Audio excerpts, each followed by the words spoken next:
ধর্মের নামে ব্যবসা শুরু করেছে হুজুরেরা, একথা বলেছেন এটিএন বাংলার একটা সাক্ষাৎকারে ফজলুর রহমান সাহেব। আমি বলবো এই লোকটা চরম বেয়াদব, চরম মাপের বেয়াদব। সে আলেমদেরকে যে শব্দ চয়নে কথা বলে, আমি বলবো তার কথাগুলো আগেকার জালেমদের সাথে সরাসরি মিলে যায়। যে ল্যাঙ্গুয়েজ সে ব্যবহার করেছে আলেমদের সামনে, একটা দুইটা না। তো আমি নাম ধরেই বলবো, সে অনেক মুরব্বী,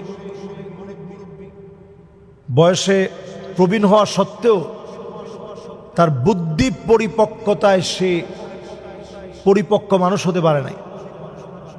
বয়সের সাথে সাথে তার মেধাটা আসলে পরিপক্ক হয়নি। অনেকেই দেখবেন ওয়ামান ইআতামাদা আলা আকলিহি দল্লা, ইসলামকে নিয়ে বুদ্ধিভিত্তিক মার পেছে, ইসলামকে মার দেওয়ার চেষ্টা করে, আলেমদেরকে মার দেওয়ার চেষ্টা করে।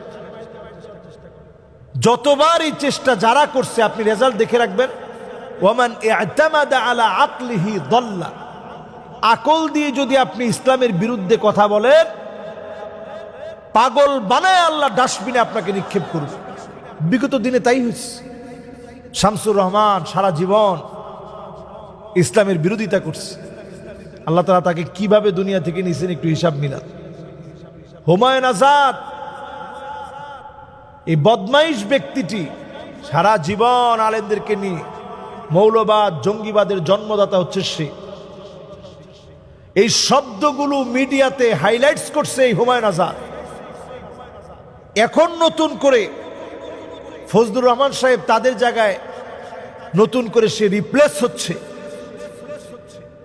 তিনি নতুন করে এখন এই শব্দগুলাই বলছে।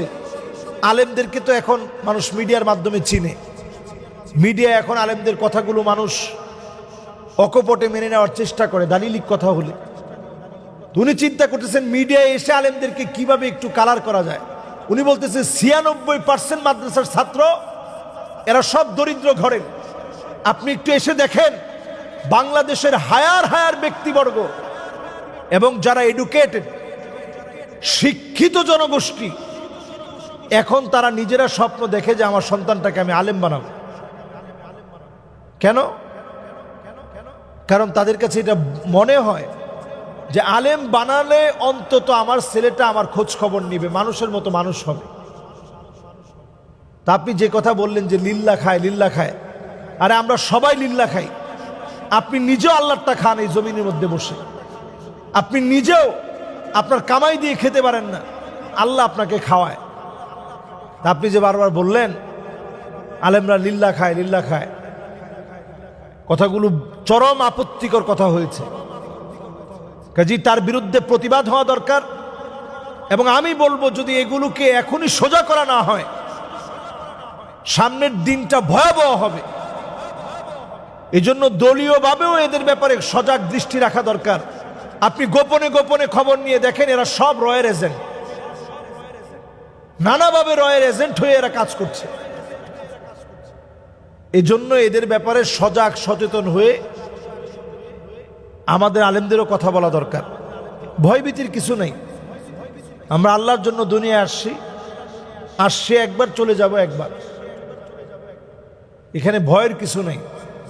সবাই এই বিষয়ে সোচ্চার হয়ে প্রতিবাদ করা দরকার। আলেমদেরকে খাটো করে কথা বলবে, তুমি এত বড় সাহস কোথায় পাও?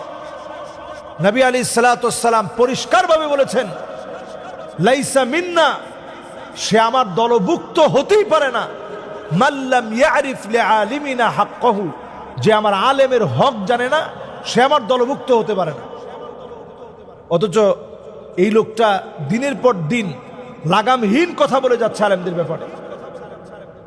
মাআযাল্লাহ, আল্লাহর কাছে আমরা পানাহ চাই এই জাতীয় কর্মকাণ্ডের গোড় বিরোধিতা করি আমরা, এবং তারা যেন সোজা হয় এ ব্যাপারে আমরা দলীয়ভাবে যেন তাদের ব্যাপারে সিদ্ধান্ত নেওয়া হয়।